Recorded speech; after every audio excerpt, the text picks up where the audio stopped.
nós estamos falando da revelação da vida, né? Haim Kabbalah, né? Nós estamos falando da revelação da vida, né? Por que as coisas são do jeito que elas são. Isso é que é o importante de entender. Então só vamos conseguir entender essa questão dos 6.000 anos, né? Nós só vamos conseguir entender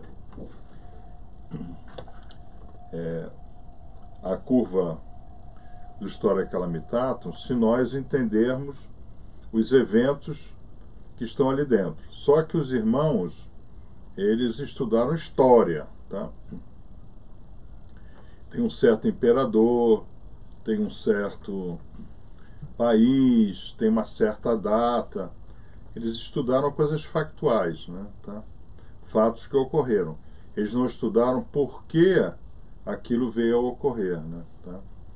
Quem é que botou Nimrod no mundo? Quem é que botou Paor no mundo? Quem é que botou Hashverosh no mundo? Quem botou Nimrod no mundo? Quem botou César no mundo? Quem botou... Por aí vai embora, né? Tá? Existe tudo uma coisa chamada agenda divina, Divine Archive, tá? Existe isso daí. E o Erevirav é o oitavo povo, a oitava nação, né? Shemini, é o oitavo. É o oitavo desafio que nós, descendentes de Adam, temos a resolver nesse mundo, tá? Então, é importante nós entendermos Erevirav. Por que não era importante entender há 4.000 anos atrás? Porque há 4.000 anos atrás era importante entender quem era Hashverosh. Há 2.000 anos atrás era importante entender quem era César, né? Agora é importante entender quem é Erevirav. Por quê? Porque, como revela a Gemara, before the coming of Mashiach, the Erevirav will try to govern the world, né? Quer dizer, então, antes da vinda de Mashiach, o Erevirav tentará governar o mundo. Quer dizer, essa oitava nação, esse oitavo povo, né? Isso é importante nós entendermos, né? Tá? Então, nós vamos começar hoje o capítulo 5, tá? O capítulo 5 está interligado com o capítulo 6 do Return Again, tá? Da Georgiana Kennan, né? Tá? O capítulo 6. You and Your Past Lives, tá? Vamos começar hoje esse capítulo, né? Reincarnation, que em hebraico é Hegigu, né? Reciclar. Em hebraico não é reencarnar, é reciclar. Então, o que acontece? Nós estamos reciclando. Todos nós temos em nós instruções quânticas, né? Instruções quânticas lá de Adam, tá? Lá de Adam. Mas também temos de antes de Adam, porque nós sabemos pelos capítulos anteriores que antes de Adam nós tivemos 974 gerações, né? Tá? Então, nós temos que entender o que está cravado em nós, tá? Então nós vamos ter que entender esse contexto de zikar. Zikar é purificar, né? Tá? Então, nós temos que entender que a nossa meta é a limpeza do Neshoma, tá? Nós não estamos aqui para resolver nada relativo ao Nefesh, a esse corpo. Esse corpo vai virar pó, porque ele veio do pó, tá? Nós estamos aqui para resolver uma coisa chamada Neshoma, tá? Que são as impurezas que estão nessa entidade quântica, que nós chamamos de Neshoma. Nós vamos ver melhor agora os níveis, etc., né? Tá? Por quê? Porque quando houve a criação, saiu com coisas impuras, tá? Então, vamos analisar. Por que o irmão faz pipi e cocô, tá? Porque o que ele come e o que ele bebe vem com impurezas. Então, o corpo tem que expelir essas impurezas, tá? Okay? É isso que acontece, né? Porque o boizinho baba? Porque ele está tirando as impurezas do matinho que ele está comendo, tá? E assim sucessivamente. Então, a natureza, Hateva, traz dentro dela esse conceito de zikar, de purificar, tá?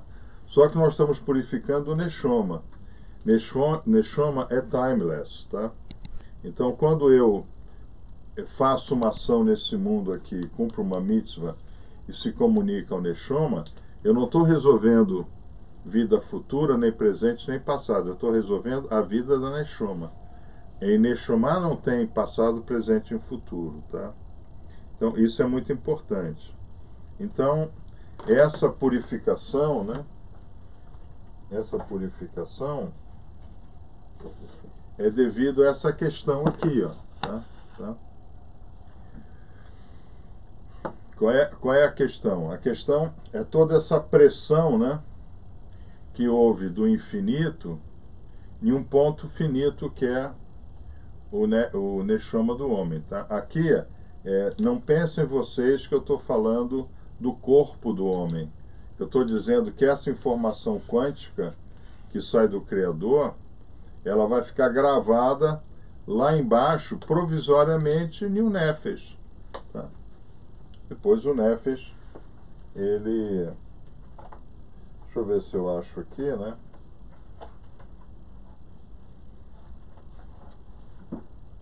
Então existe toda uma purificação, zikar, né? Todo o zikar dessa forma, tá? Todo o zikar dessa forma.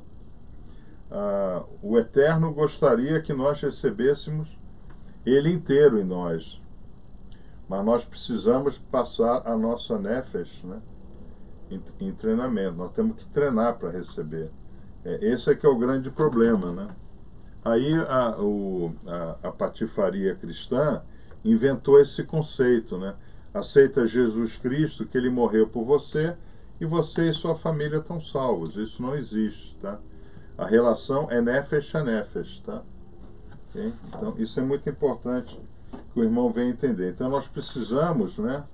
Nós precisamos romper essa barreira, né? Essa barreira pelo processo de zikar. São 125 níveis, né?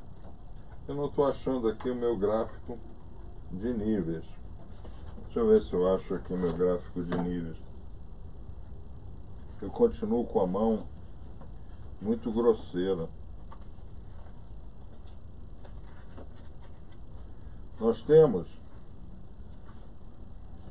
125 níveis, que é como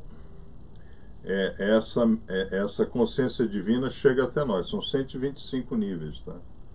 Okay? 125. Nós vamos entender melhor, porque cada nível tem 5 mundos, né? Cada mundo tem 5 níveis, e assim sucessivamente, tá? Então, isso é que é o grande problema, né? Como é que essa consciência divina, né, ela sai inteira de lá e chega em um ponto aqui? É a relação pontual, né, entre o homem e Hashem, tá? Okay? Então, qual é o grande objetivo nosso? É fazer a zikar, né, fazer essa purificação de forma tal que eu consiga, né, me relacionar, ser um hug, né, com Hashem, né? Então, como é que eu começava meus vídeos antes, né? Connection is the meaning of life, tá? Então, como é que nós podemos dizer que a gente tem vida? Quando a gente se conecta ao sagrado, tá? Ir em uma igreja, ajoelhar, rezar o terço com um pedaço de pau, isso não é conexão com o sagrado, tá? Conexão com o sagrado é Torá e Mitzvah, porque liga a Neshoma, tá? Isso é muito importante, tá? Então, nós estamos aqui hoje, mas nós trazemos uma Neshoma desse tipo. É interessante, né, como a doutora Cannon, né, começa o capítulo 6. You have inherited most from yourself, not from your family, tá? Então você herdou muito mais de você mesmo do que da sua família. Irmãos, isso é muito importante. Isso é dito pelo Edgar Cayce. Edgar Cayce foi o maior médium, né, nascido nos Estados Unidos da América, né? Ele viveu ali no final do século XIX até o pós-Segunda Guerra Mundial, né? Ele viveu nesse período ali, né? Ele faleceu em 47. O Instituto, né, a Fundação Edgar Cayce, ela é poderosíssima, tá? Okay? Então, é importante nós entendermos esse conceito, tá? A gente herda muito mais de nós mesmos do que da nossa família, tá? Então, é importante nós entendermos como é que a gente consegue, né? Nós temos que fazer isso, tá? Vocês vão entender no final da semana que vem, vocês vão entender a importância de fazer o Vanish do Blemish, tá? Quer dizer, como é que eu vou limpar essas manchas que estão no nosso Neshoma.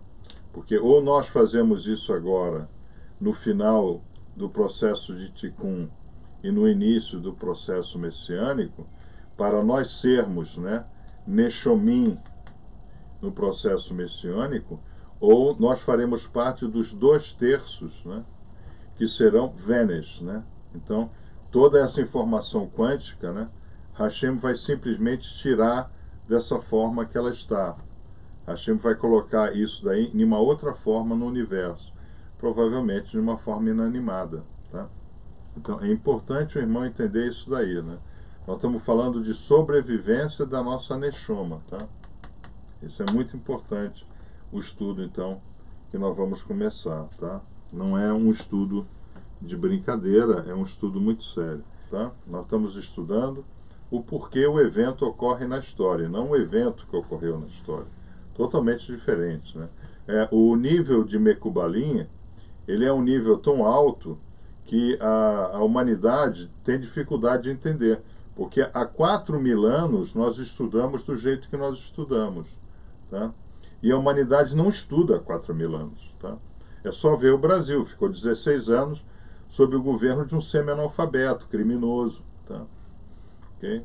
E governou 16 anos aí, tá?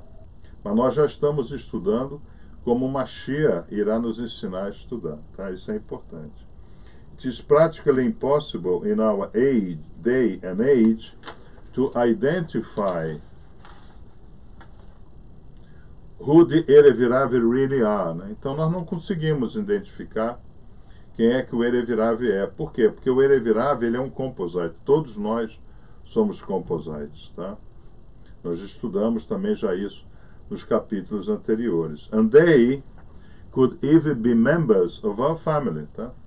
Então, vamos fazer agora um workshop rápido aqui, né? Qual de vocês, né, sabe que tem na família, né, um Erevirav, tá? Então, they could be even members of your family, religious leaders, or people with apparently external perfect lives and morals, tá? Então você pode olhar, por exemplo, para um bispo, pode olhar para um político, mas ele tem uma externalidade de vida até moral e ética, mas ele é Erevirav, tá? Okay? Então, por exemplo, lá em 98, né, quando eu falei, olha, esse Fernando Henrique Cardoso é um Erevirav puro, tá?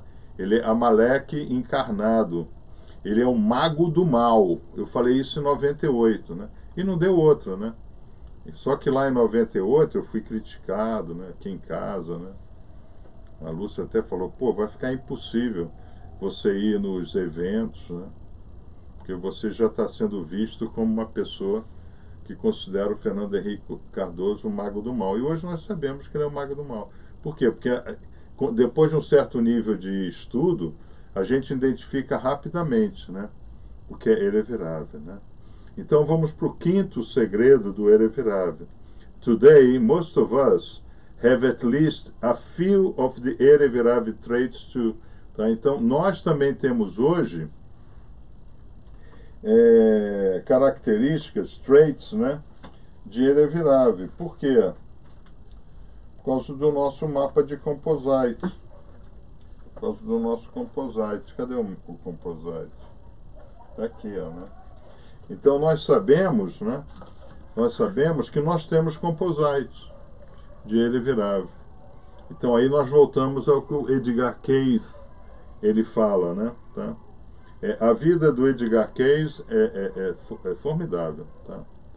Ele ajudou muito o exército americano, ele conseguia saber aonde as matilhas de submarinos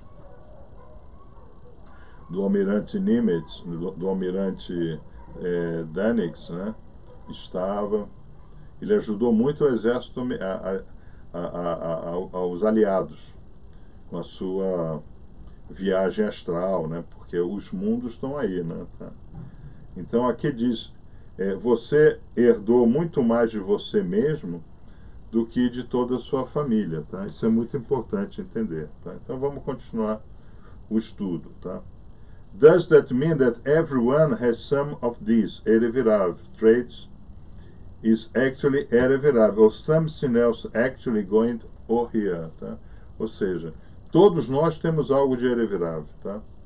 Agora, é importante nós termos algo de Erevirave, para a gente poder identificar a Erevirave, tá? Então é assim, né? Como é que eu consigo ter uma defesa biológica contra um vírus? Porque em mim eu já tenho o anticorpo. E o que é o anticorpo? É uma característica do vírus, tá? Então é importante eu ter em mim uma característica do Erevirave. E essa característica o que é? Nós estamos estudando para identificá-los, tá? Porque essa identificação ela será fatal para a nossa sobrevivência, tá?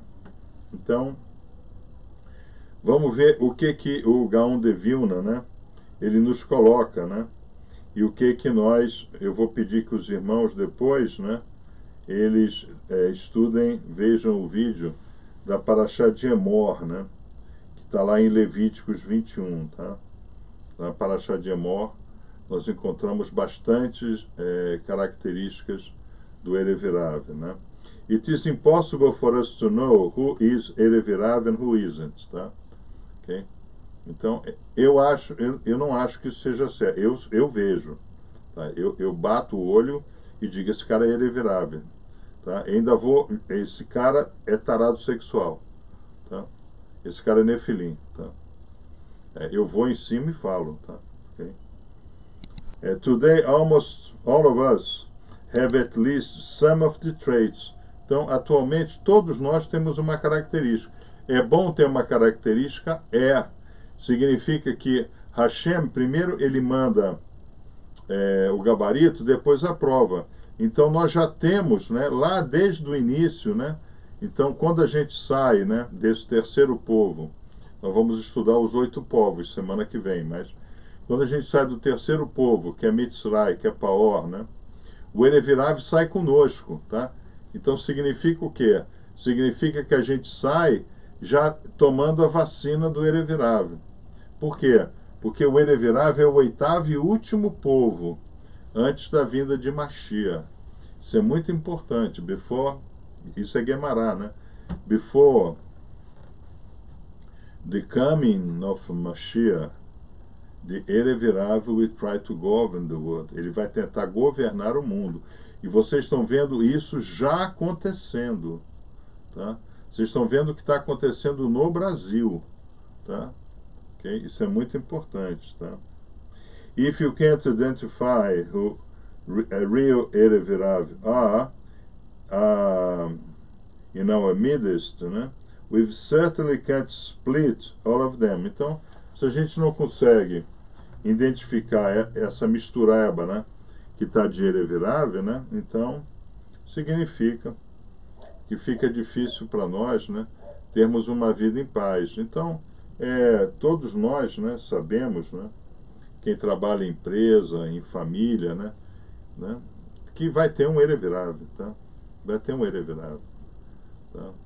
Vai discutir um espólio, né? Aí aparece uma personalidade de um irmão que ninguém esperava, né? Dentro da empresa, no negócio, né? Aí tem uma crise financeira na empresa, aí o irmão descobre realmente quem era o sócio dele, vai ter houve uma doença na família, aí o irmão descobre realmente quem é aquele irmão dele, né? Porque não ajuda em nada. Isso tudo são características do Erevirável, tá? Então, aqui nós vamos para o The Sixth Secret of the Erevirável. Nós vamos para o sexto segredo de Erevirável, né? There are no true 100% Erevirável souls today, tá? Então, é interessante como a doutora Levi coloca a questão do Erevirável. Soul, né? Então, ela está falando de Neshoma, tá? Então, nós não estamos tratando de um assunto in Nefesh. Nós estamos tratando de um assunto aqui, ó, tá? Ou seja, endless, timeless, tá? Timeless, tá? Ok? Each and every, ela fala aqui Jewish, né? Each and every Jewish soul is a composite, é um composite of many different souls sparks, including some of the Erevirável, tá? Então é isso que nós estamos batalhando, né? Para vocês entenderem desde o início desses estudos. A nossa alma, a nossa Neshoma, ela é um composite, né? E ela é um composite por quê, né? Porque no início, né? No início, as coisas se comportaram, né? Dessa forma, né? Tá? Né? Houve uma pressão, né? Houve uma pressão quântica da consciência divina em cima de um ponto finito, né? Então, a pressão do infinito sobre o finito leva a nós recebermos impurezas, tá?